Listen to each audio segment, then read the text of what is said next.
Your host, as usual, Adesoji Iginla. Me is the legend himself, Comrade Milton Allimadi. Karibu. because, Thank you, my comrade, my brother. Thank you. yes. So, first things first, protocol. How are you? How was the week? And how have I've you been been? good. I mean, surprising, the weather's been, great. We're Mm. talking like 60 degrees Fahrenheit, Oh, you know? summer. Pre-summer, man. I'm happy. I'm very happy. I hope it continues.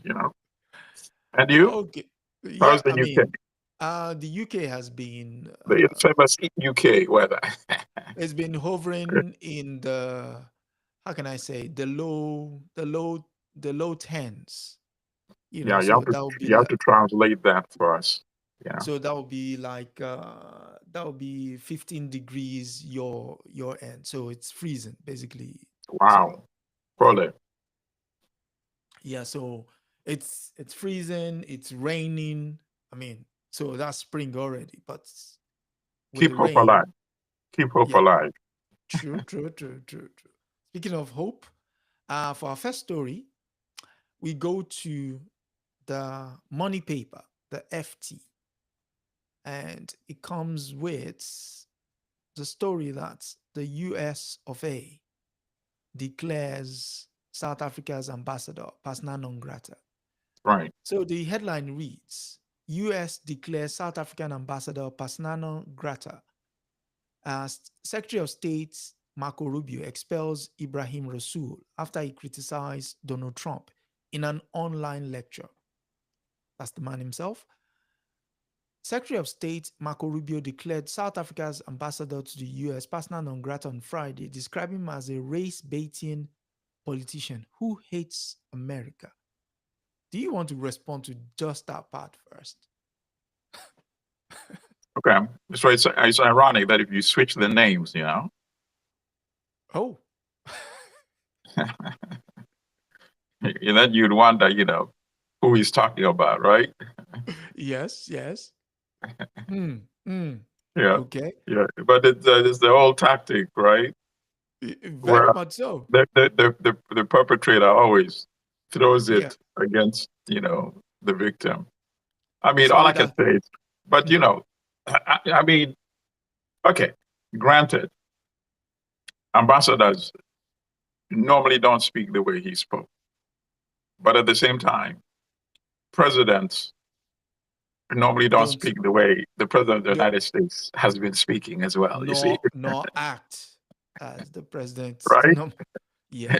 Normally, people don't see a president of a country and his vice president Hmm. almost mug the president of another country who's visiting on live TV. So Rubio is being very disingenuous by behaving as if this is something so outrageous Hmm. that Ambassador Rasul has done. Okay, it's not usual that diplomats speak like that. I grant it, but we have to put it in the context, yeah, which has been playing out. Mhm. When that meeting with Zelensky happened, anybody can go back and watch the video. Remember that moment when Rubio himself sunk back on the sofa and literally turned his head away like that?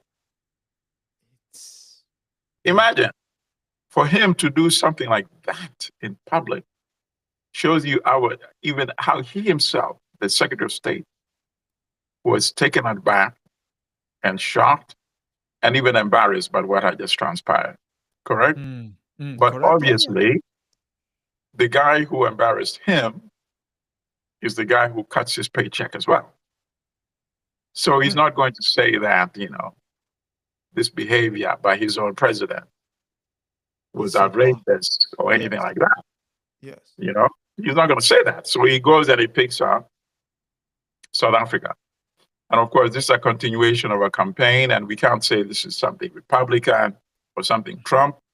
This is the outrageous attacks against South Africa that started during the Biden administration. So let's be frank about it. This isn't a Yep. Trump issue. You know, Perhaps we can say that the Trump administration is only escalating it now.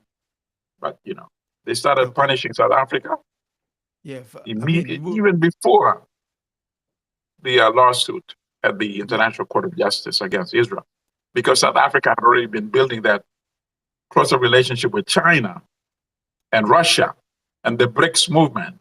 So that yep. alone had already Put them perturbed in the the United crosshairs. States. Right. Okay, I'll continue. And in a post on X, Rubio wrote, Ibrahim Rasool was no longer welcome in our great country, and linked to a report from the conservative Breitbart news site about an online lecture the ambassador gave about the Trump administration's foreign policy and its implication for South Africa. I quote, "What Donald Trump is launching is an assault on incumbency, those who are in power, by mobilizing a supremacism against incumbency at home and abroad," Rasool Yep. said on an online event hosted by South Africa's Magubwe Institute for Strategic Reflection. Rasool's expulsion is the latest episode in a rapid deterioration of the relations between Washington and Pretoria since Trump took office. South Africa brought proceedings against Israel at the International Court of Justice at the end of 2023, accusing Israel of violating international law on genocide during its war on Hamas in Gaza, something Israel vigorously denies. Could you just speak to that aspect of reporting? Well, the When interesting a thing judgment has already been made. in terms of, I mean, it says the South African government accused Israel of violating international law on genocide right. during its war against Hamas, and then says the country vigorously denies that fact.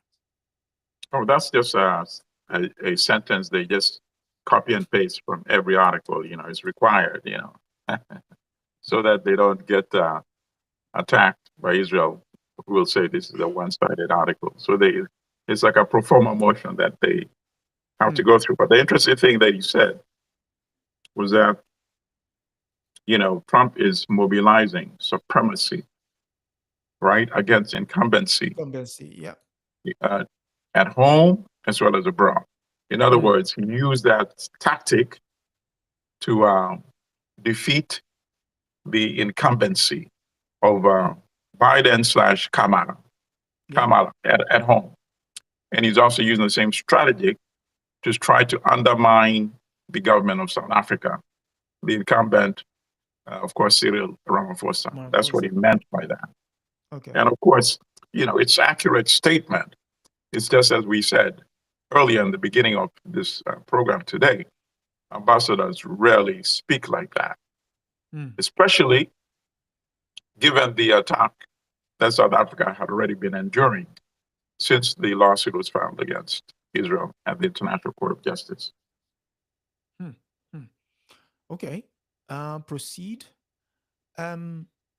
Last month, Trump froze foreign assistance to South Africa, partly in retaliation for the ICJ case, as well as his complaints over Pretoria's land expropriation policies, which angered the president and his South African-born billionaire advisor, Elon Musk.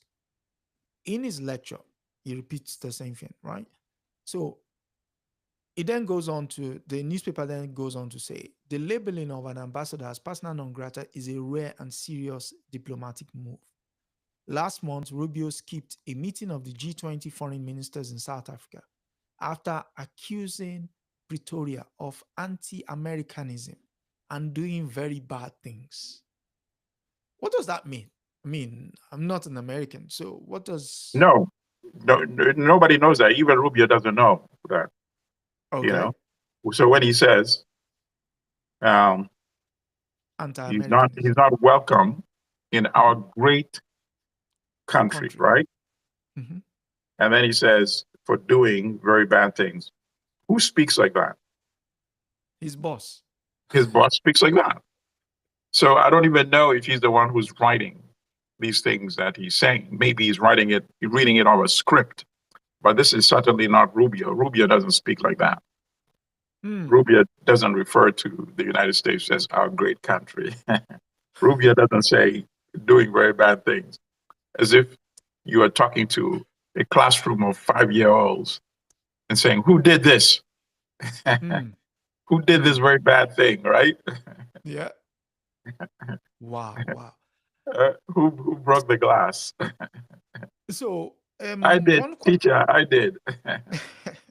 so one question that jumps out from the article to me is, so effectively what they're saying now is South Africa will be punished for that ICJ case.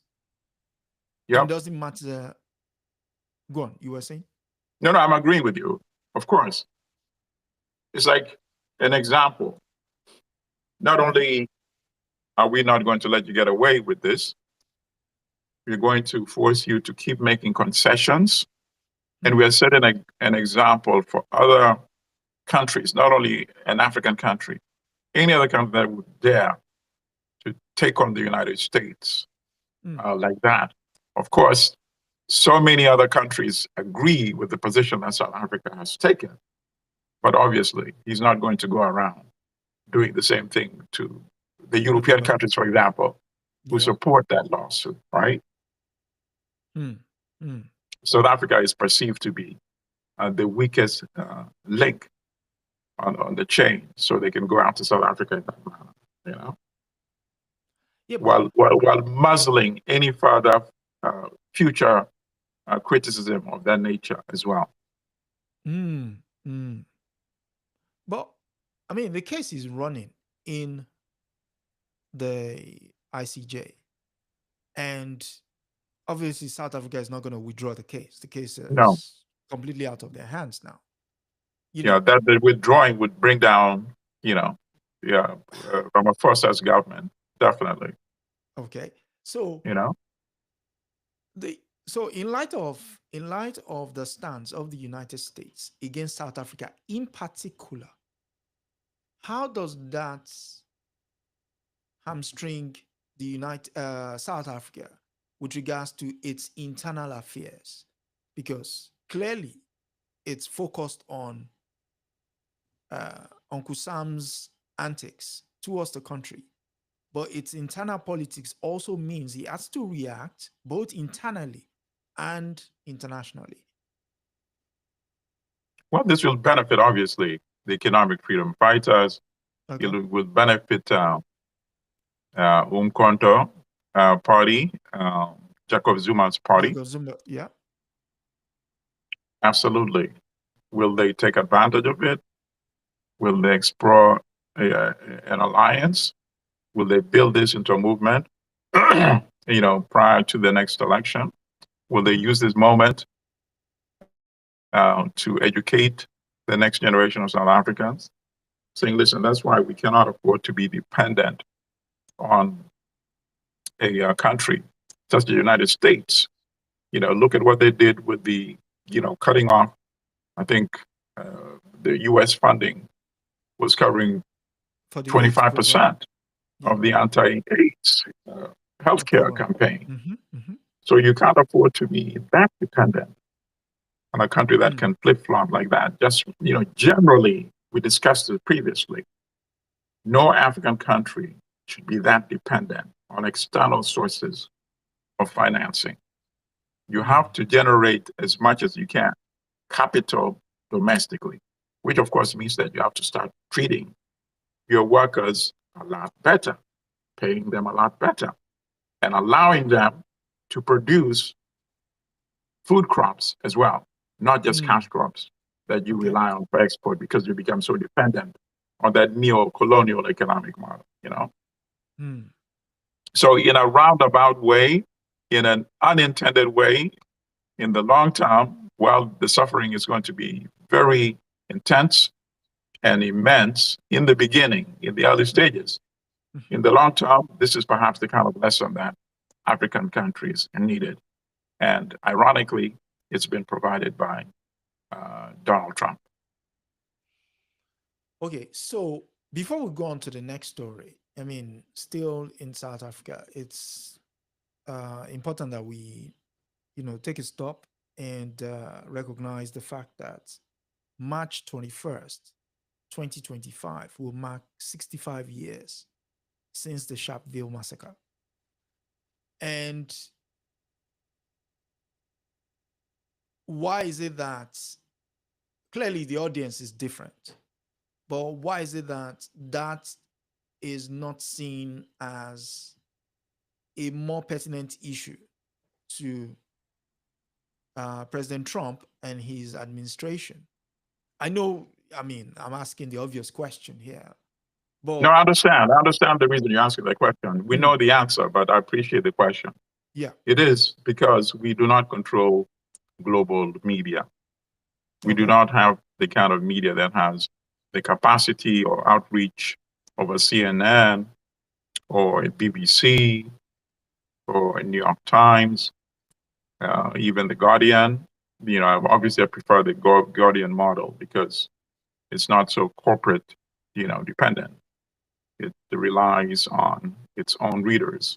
Mhm. So that's a formula that has worked for them. But that's a formula that I highly recommend for more media outlets that want to have that kind of independence. So if, you know, obviously we have that kind of outreach, we would flip the narrative and be able to show how nonsensical it is for the United States president to take that position and use this occasion of the commemoration of that horrific massacre, where the people were merely going there to denounce their past laws, to burn their passes, and say, we are the citizens of this country. We were the indigenous population of this country. We cannot be treated like enslaved people in our own country by being required to carry this internal passport that determines the type of employment you're eligible for, the type of location where you can live. So that was the essence of that march, to go there peacefully, burn the passes, and then submit to arrest. And obviously the turnout was going to be so large that the police would be overwhelmed. And it was supposed to be duplicated throughout the country to show the country how powerful the people coming together really are and how weak the system that was maintaining the apartheid regime really was. Instead, the regime opened with live rounds and killed all those young people. And of course, the organizer was Sobukwe, Robert Sobukwe of the Pan-Africanist Congress. And he was, of course, arrested, and things were never the same for him again, even after he was released years later. Who knows what they did to him while he was incarcerated, because he did not live long after that. Even when he was outside, he was still in prison because he was not allowed to travel. He was not allowed to be in the company of more than one person at a time. So, you know, one of the major casualties, in addition to the young people who were killed, of course, was Robert Sobukwe himself, Yeah. who would have been a voice to reckon with in the post-apartheid era. Yes. Yes. Maybe well with them. And speaking of South Africa, we go to the AP for our next story. And that comes with the headline saying, wait for it,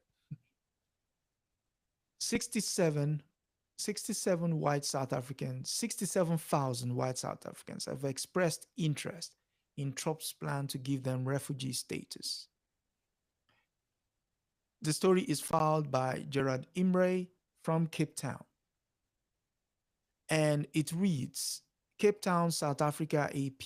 The United States Embassy in South Africa says Thursday it received a list of nearly 70,000 people interested in refugee status under President Donald Trump's plan to relocate members of a white minority group he claims are victims of an initial racial discrimination by the Black-led government.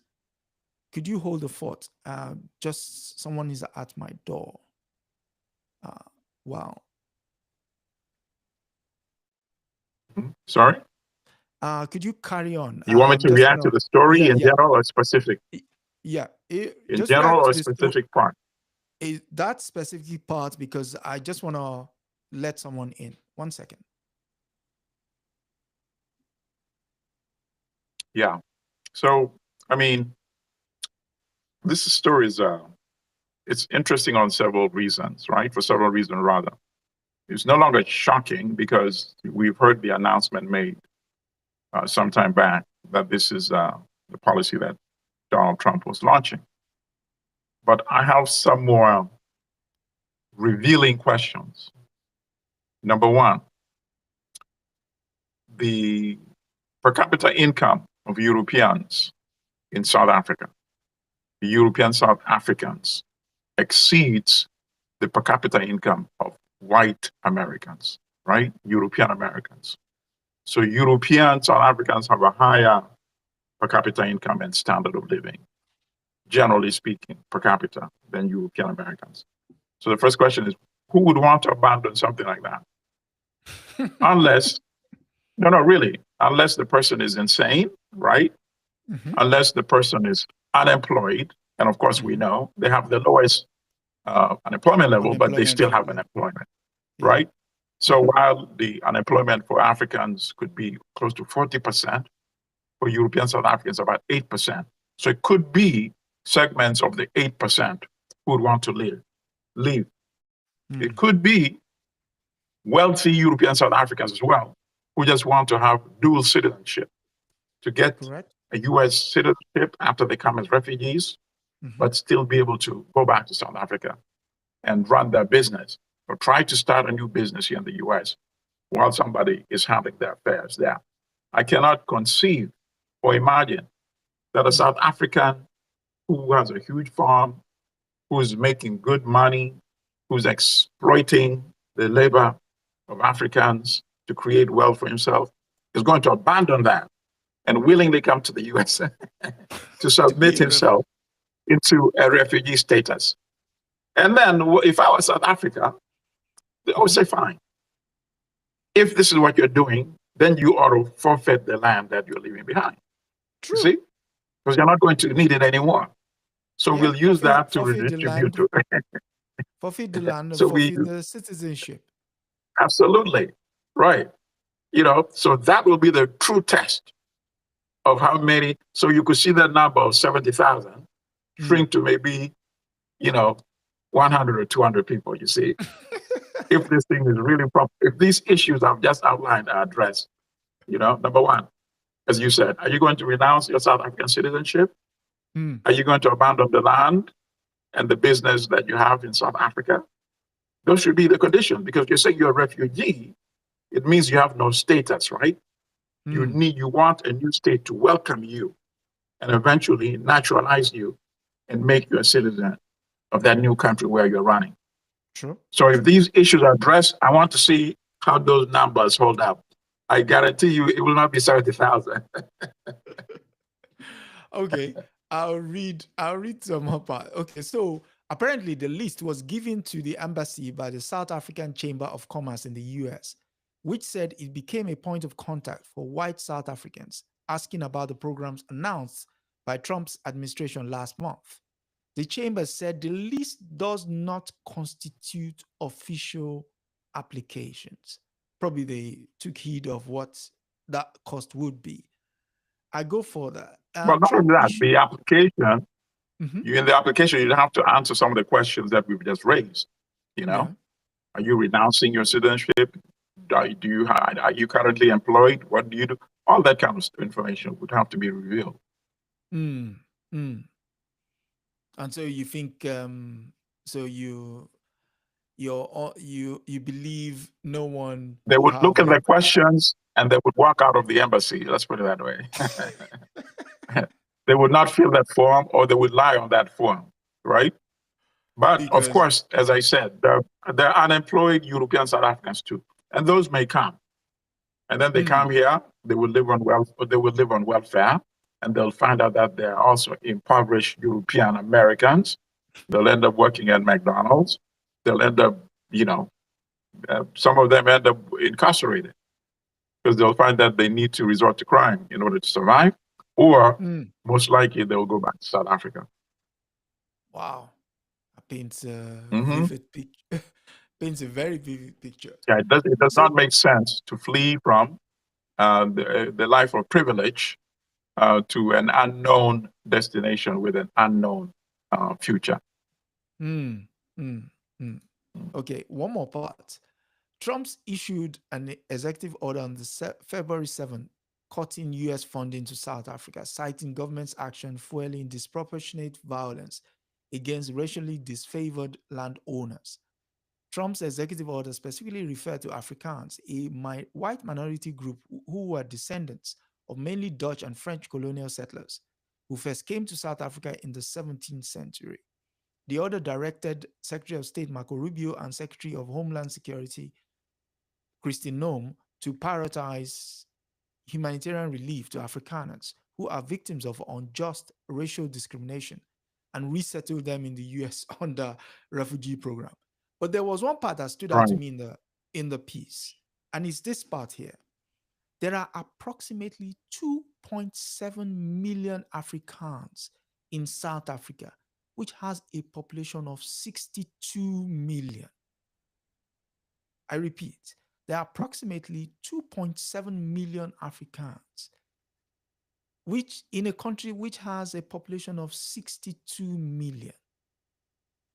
Mm-hmm. How does that Yeah, even make but sense? when they had the land Yeah. reform, the land Mhm, act, not land mhm, reform, the land act of 1913, the dispossession mhm, of 1913, they essentially took 90% of the land from the Africans for themselves. mm, And most of the ones who were beneficiaries of the stolen land were Afrikaners, the descendants of the Dutch and French, and the French. and some German descendants as well. And that is how they were able to monopolize the land Mm, in South Africa and mm, dispossess the African population. So, in fact, they're the ones, in fact, the system was so cruel that the Africans who owned their land were expelled from the land that they owned. Africans that were sharecroppers, right, mhm, mhm, on the land now owned by the European Afrikaners, were also expelled. So people don't realize how horrific it was. It was like how in this country during the Great Depression, when families were just traveling the road, right? You would drive with your car with all your belongings until the gas ran out, right? Looking for new locations. And then you would continue walking or pushing your car, right? With your belongings in the car. That's mm. what billions of Africans face with no home, no No hope. ability, no hope, no ability to support themselves and to continue their life. And who even knows how many died in that Mm, process. Then the ones who survived ended up working on the mines or coming back, not as sharecroppers this time, but like basically back to like plantation time, enslaved labor. You see, you're paid just enough to keep yourself alive. That's what the Afrikaners did. And these are the people that Trump, the descendants, are the ones that Trump is saying are the victims and are welcoming to the United States. So people need to know that history. mm. Thank you for underscoring that that point. The the perpetrator of violence claiming to be a victim, the worst form of Yes. gaslighting ever. Yeah, But but also the British should not get away. The British should not be spared because what happened, as you know, mm, mhm, after the so-called Boer Wars between the British imperialists in South Africa and what did between they the do? Dutch descendant imperialists, the so-called Afrikaners, the Afrikaners were defeated. But then, as the Union of South Africa, the Republic was being formed, the Union before the Republic, right? Mhm, In 1910, the British basically said, okay, They ceded power to the Afrikaners and say, do whatever you want to do with the What you want to do Africans, with you see? Africans, yeah. Mm. Absolutely. So the British cannot escape this as well, in complicity in what ultimately later on became the apartheid regime. Mm. I just wanted to add that part. Okay. And talking of complicity, we go to east of the Congo, which is in the news, and by that is our friend, Mr. General Paul Kagame. And the story comes Okay. from the sorry. Then I said, okay. So the story comes from the New York Times, and it's headlined Rwanda cuts ties with Belgium over Congo conflict and EU sanctions. Belgium, Rwanda's former colonial ruler, pushed for EU to impose sanctions against Rwandan officials over their role in invading eastern Congo and plundering its mineral wealth. Okay, no. Why are you going so quickly? Go back and read that again, what you just read. So, Belgium, Rwanda's former colonial ruler, pushed for the European Union to impose sanctions against Rwandan officials over their role in invading eastern Congo and plundering its mineral wealth. You want to Over their role in doing what? plundering its mineral wealth. Invading Eastern Congo. So Yes. what I'm trying to suggest to you is that somebody has been listening to our conversations, you know? Mm. I've never seen it this explicitly before. Speaking truth to power. From his New York Times. Invading Eastern Congo. This is what we've been saying for weeks. Why don't you say it explicitly and to the point? You know, instead of that, you know, whammy pammy nonsense. Right. You know, always leading with Rwanda vigorously denying, you know. That's how they normally lead. So what I'm suggesting to our viewers and our listeners is that if you keep speaking the truth, sometimes the truth starts prevailing. Okay? Yes. Just keep speaking it, even when you're the few people who are saying it and speaking it. In this era of social media, information can be multiplying. That's a multiply effect. Yeah. That really transcends what you think may be your limited platform. It goes all over the place. Of course right? it does. Yeah, yeah. So when the New York Times starts speaking truth to power and explicitly stating that Rwanda did indeed invade Eastern Congo, as you know, the New York Times has a multiply effect as well. Of course. Other media outlets then start reproducing that as well. And the truth starts ascending. And that's what we need to keep doing. Never get discouraged, you know, viewers, listeners, audience. Don't go with the flow. If the flow is wrong and you think you are speaking truth, continue speaking the truth. Yeah. And events questions. or people will catch up with you at some point. You know, hopefully sooner rather than later. So I'm happy to see that reference in the New York Times, finally. And for the last 3-4 weeks, we've been saying we hope somebody from there is watching or listening or reading. But you can't be complicit in what Rwanda is doing by not speaking truth to power. So I just wanted to add that. Okay. So I'll continue. So it goes on. Now, this, you know, when they say picture speaks 1,000 words. Yes. Look at the caption of this picture. It says M23 fighters with captured Congolese trucks in Goma, Democratic Republic of Congo. So you are in Goma, you are in Congo, and you've captured their troops. Right. No, I think we discussed this in a previous episode that the Congo really lacks commanders. And it shows you how robotic soldiers really are. Mm. Because soldiers are trained to obey orders, correct? Yeah, that's the case. And that's part of the discipline. But part of that also has the downside.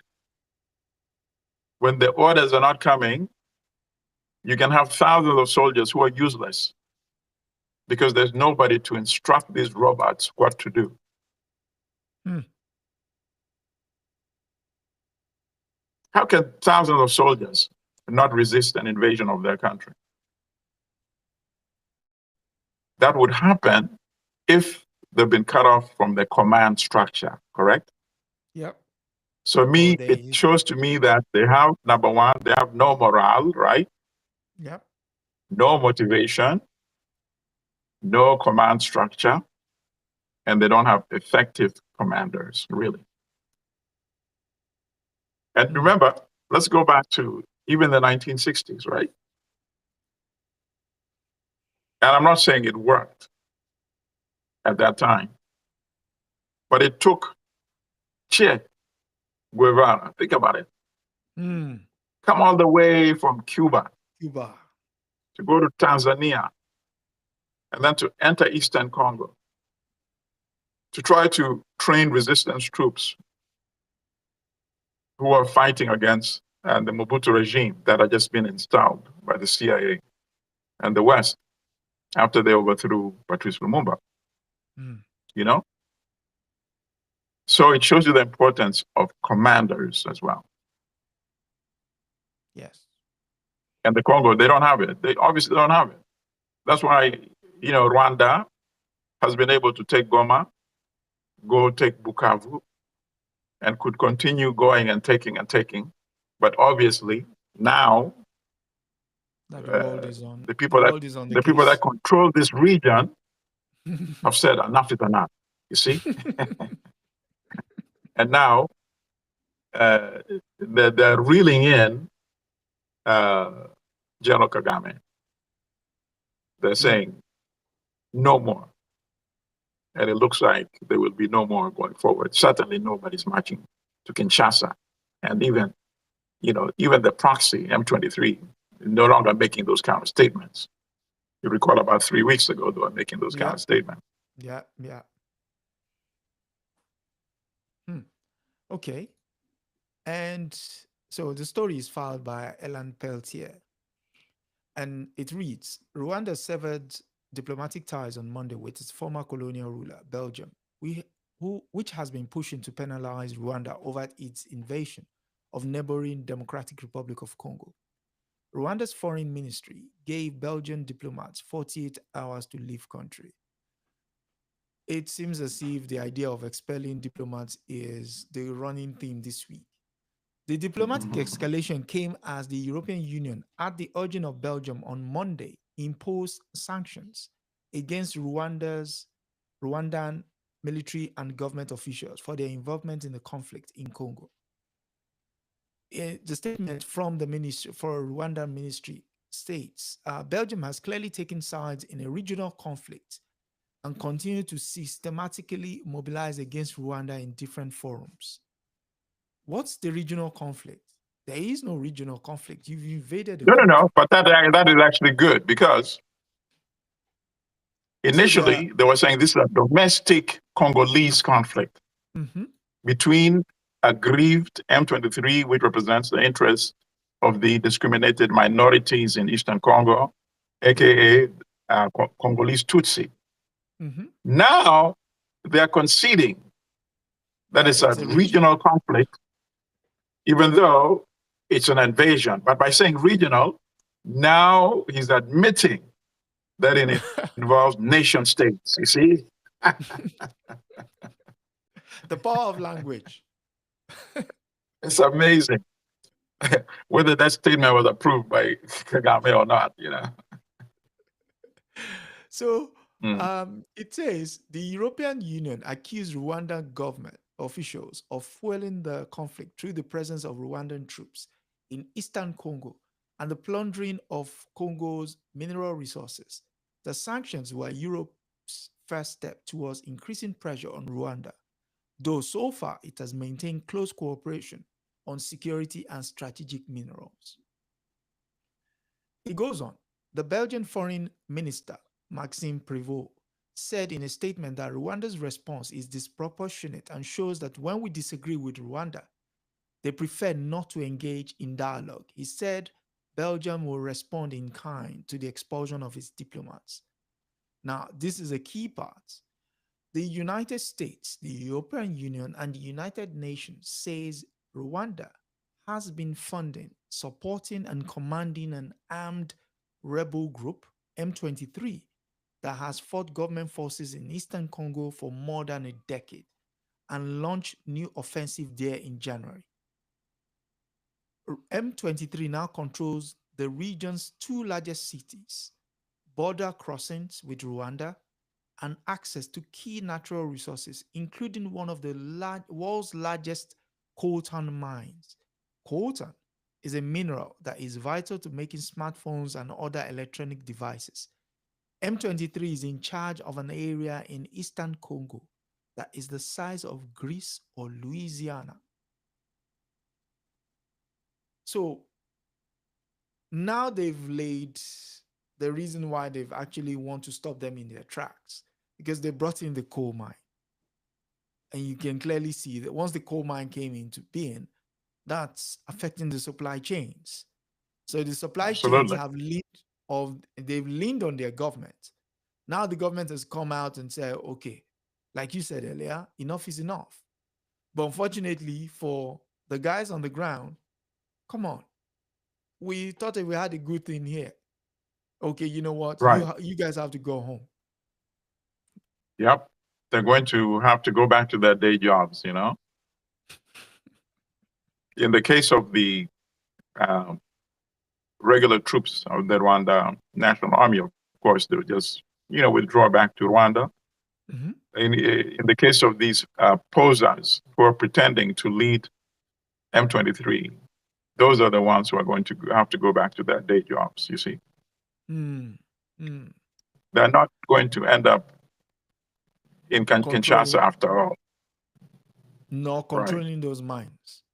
No controlling Eastern Congo, no. And of course, the new equation in all of this is the outreach that the Congolese government has made to the United States. There's no way that the EU is going to be in a confrontational position with the United States, particularly with this particular president. Well, you know? you mean the Trump factor? Oh, absolutely. If they move ahead with this deal that they're discussing with the Congo, okay, how would the EU be on the other side, on Rwanda's side? Yeah, true. That's not possible. True. So things could actually, obviously Kagame is looking seriously at damage control now as well, and the long-term consequences. I mean, obviously, the solution to all of this is to have one federated East African region. Would eliminate a lot of the problems. The whole Tutsi-Hutu animosity would disappear. Because now, absolutely, now they can move to less dense parts of the East African Federation, because they have serious issues. They have land crises in both Rwanda and Burundi. And that's what exacerbates and intensifies this superficial. When I say superficial, I'm not saying it's not serious, because they have killed each other in the tens and hundreds of thousands. But it's superficial in the sense that the factors behind it can actually be resolved, you see. So you think it calls into question those land borders? Absolutely. Yeah. No, absolutely. Yeah. The whole, the parts of where I come from, in Uganda, we have huge chunks of land which have barely been settled. And other parts of East Africa like that, you see? Mhm. So it's not, that's a coincidence that you have intensified so-called ethnic, when they're the same people, in Mhm. essence, they speak the same language, the same culture. You have that intense crises in both Rwanda and Burundi. It's not a coincidence that they also have serious, dense population density, Mm. probably some of the Mm. most dense in the whole world. Mm. So that's the ultimate solution. The solution is not for you to manufacture a so-called internal guerrilla organization, and then you provoke war, you kill thousands of people. Going back to 97, they're estimating that as many as 6 million people may have died just for you to come and steal, mineral riches. There has to be a better solution than that. Mm. There has to be. Yeah. We stay in Eastern Congo for, excuse me, we stay in East Africa for the next story.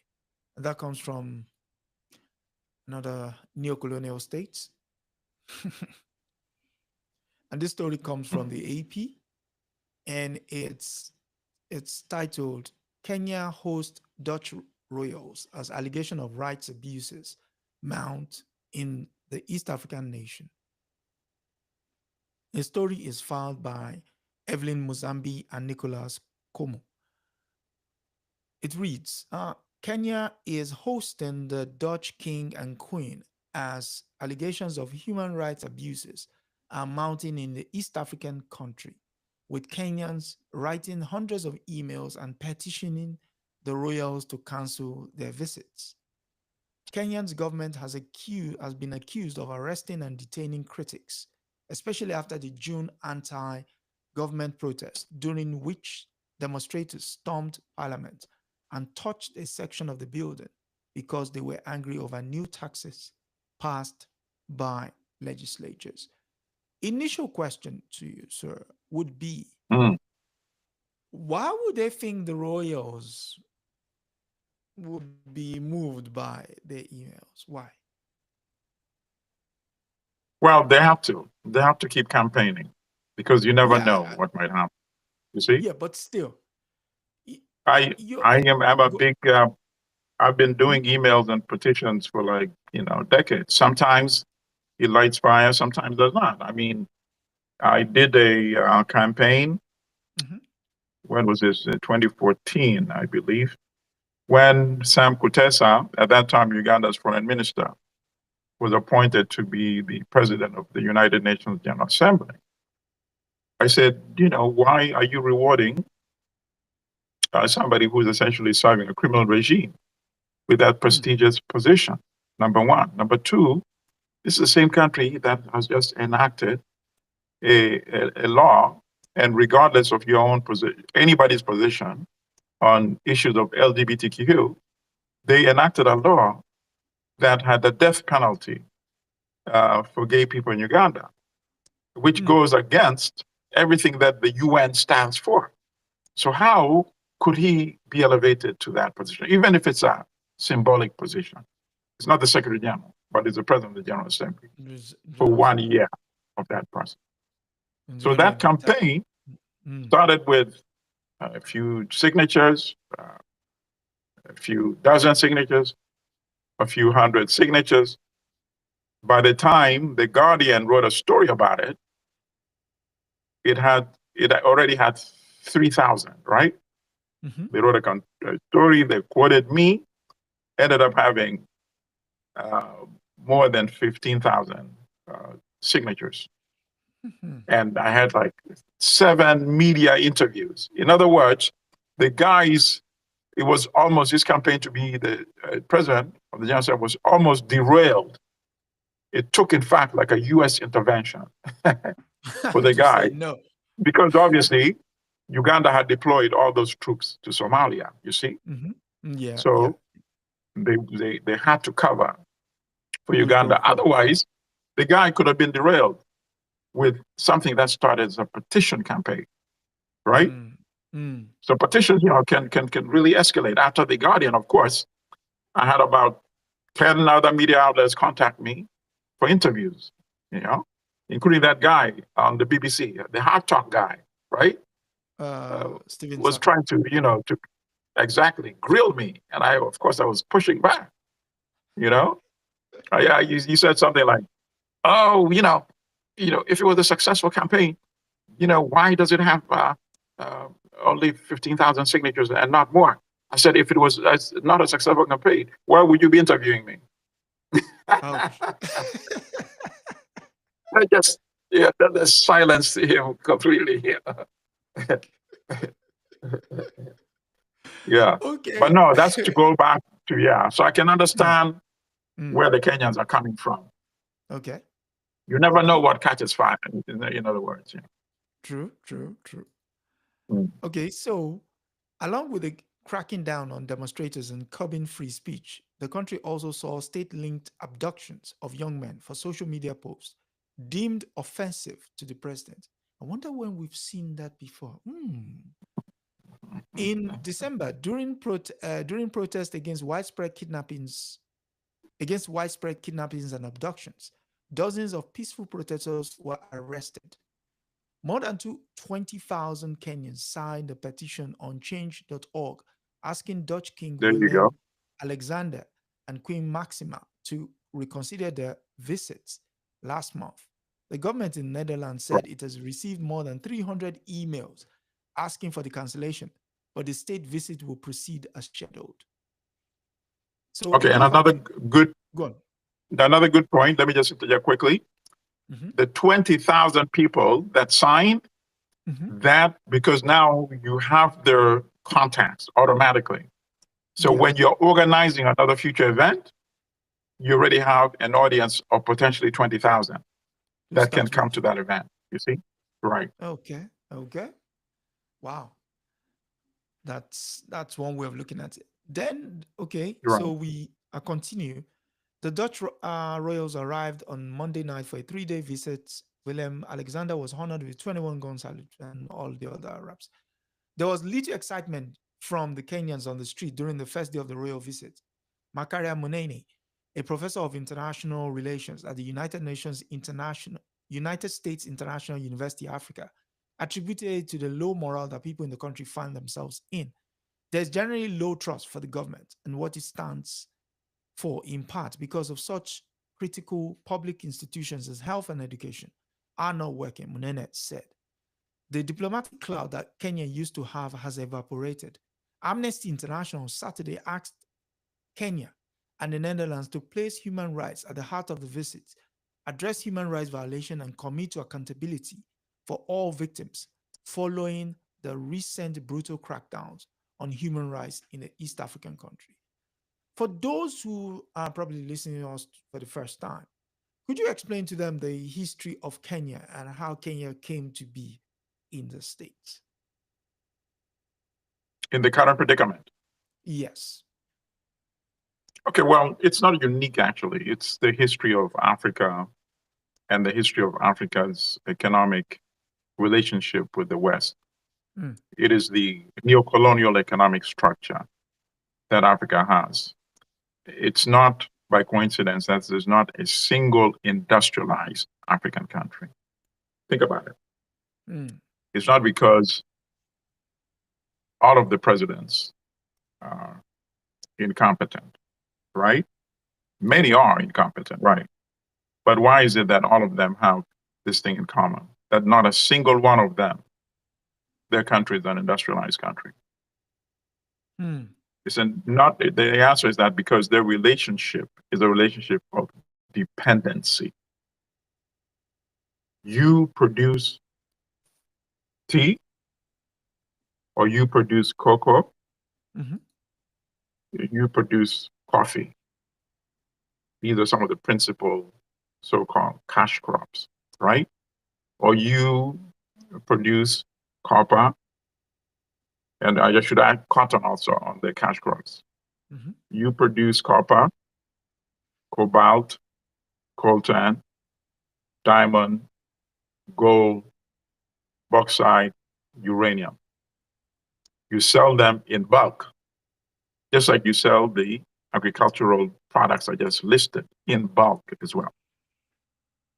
those industrialized countries use these resources in their factories, and then they sell it back to you as manufacture. But because the price that you sell your valuable items, you undersell them, maybe at, who knows, maybe 1% of its value. I don't know. We have to calculate these things. Maybe 10% in some cases. Because your prices are low, obviously, you're going to be short of the funds you need to buy the manufacturers because the price is now gone up exponentially. You see? Yeah. So you're not producing it. You become dependent on it. Automobiles, computers, smartphones, pharmaceuticals, you name it, manufactured. You continue importing increasing quantities because your population is going up. Yeah. So where do you have the money to buy the extra? You borrow, right? True. That's why you borrow money from the IMF and World Bank to be able to meet your import bill, right? To pay for your imports. And then you have to keep increasing the taxes on your population. That is already increasingly becoming more impoverished. You're adding to their poverty by taxing them so you can pay the interest on the loan you took from the IMF and World Bank to pay for the difference in your import bill. So the Kenyans said enough is enough.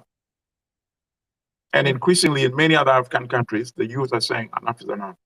The Kenyans took to the street in December 2024. The reprisal was brutal, but at least they pushed back that tax law that had been enacted. The government realized that if we keep insisting on this, it could escalate into a national uprising. So they backed off. But the government has since been abducting people using the Uganda model, you know. Uganda under General Museveni has been doing that for a long time. In fact, there was speculation that Uganda was assisting the Kenyans in these abductions.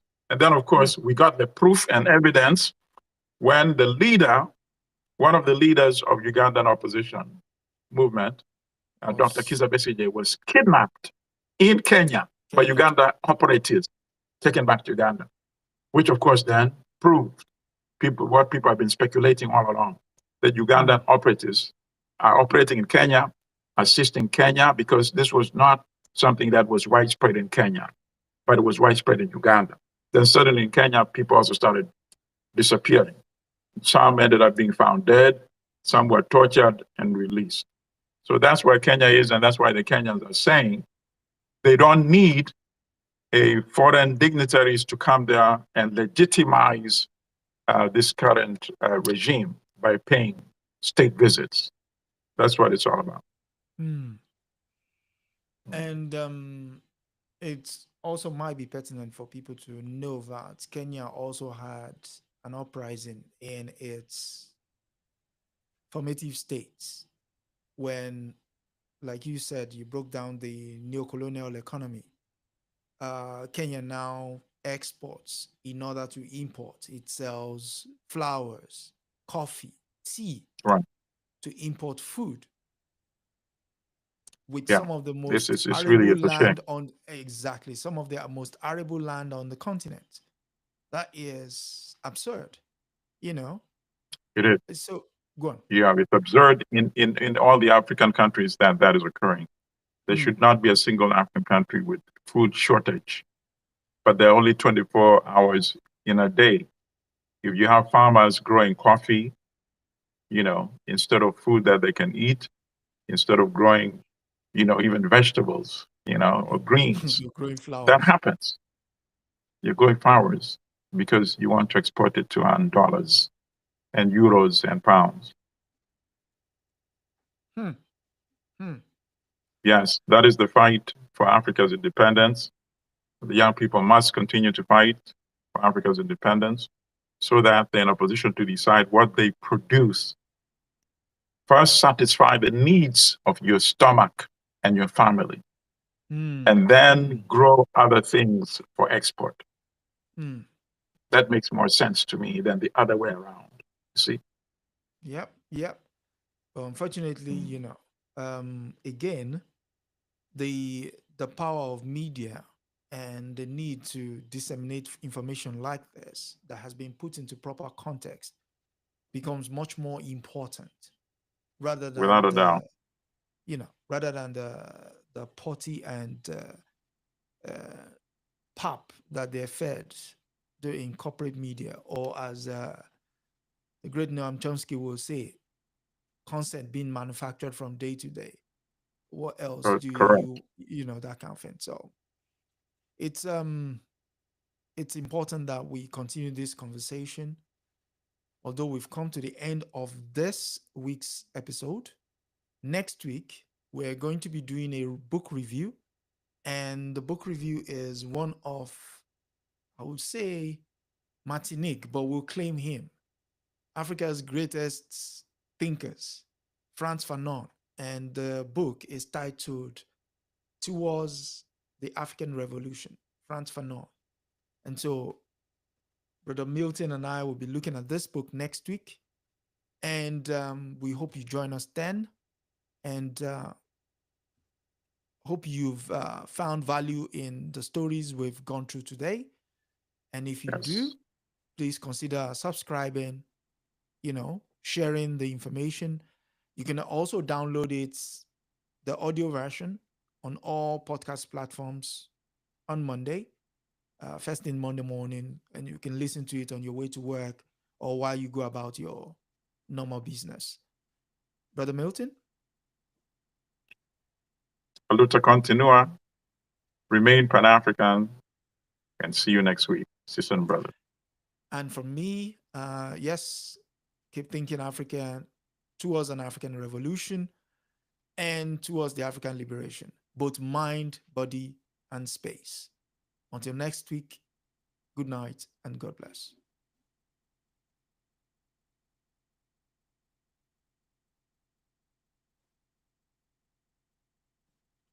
Yes, you've got 11% to go. No problem. So I was going to ask, so